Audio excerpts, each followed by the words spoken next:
आगे बढ़ते हुए आपको बताएं कि सुप्रीम कोर्ट का पीआईए मुलाजमीन की डिग्रियां चेक करवाने का हुक्म सामने आया है। अदालत ने आइंदा समात पर चेयरमैन एचईसी, एमडीपीआईए और अटॉर्नी जनरल को तलब कर लिया। इसी बारे में मजीद जानते हैं नुमाइंदा 92 न्यूज़ इमरान वसीम से। इमरान, बताइएगा ये डिग्रियां चेक करने का अमल कैसे मुकम्मल होगा?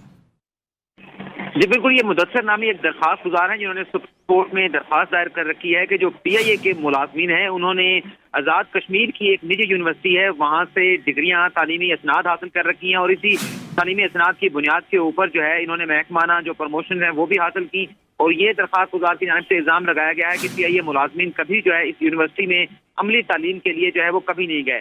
सुप्रीम कोर्ट ने आज पीआईए के जो मुलाजमीन हैं, चेयरमैन पीआईए को ये हुक्म दिया है कि उनकी जो डिग्रियां हैं वो चेक करवाएं और डिग्रियों की तस्दीक का अमल तस्दीक करवाकर रिपोर्ट जो है वो सुप्रीम कोर्ट में जो है जमा कराई जाए।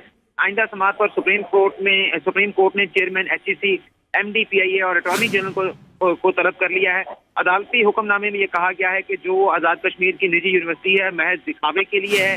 यहाँ पर डिग्रियां जो है वो बगैर तालीमी अमल के जो है वो फरोख्त की जाती हैं और पीआईए में बज़ाहिर इन डिग्रियों को जो है वो पजीराई दी जाती है और ये गैर कानूनी अमल है। और ये हुक्म दिया गया है कि पीआईए जो इंतजामिया है वो यकीनी बनाए कि मुलाजमीन की जो तालीमी असनाद हों वो तस्दीक शुदा तालीमी इदारों से होनी चाहिए। जी ठीक है इमरान, बहुत शुक्रिया, आपने हमें आगाह किया।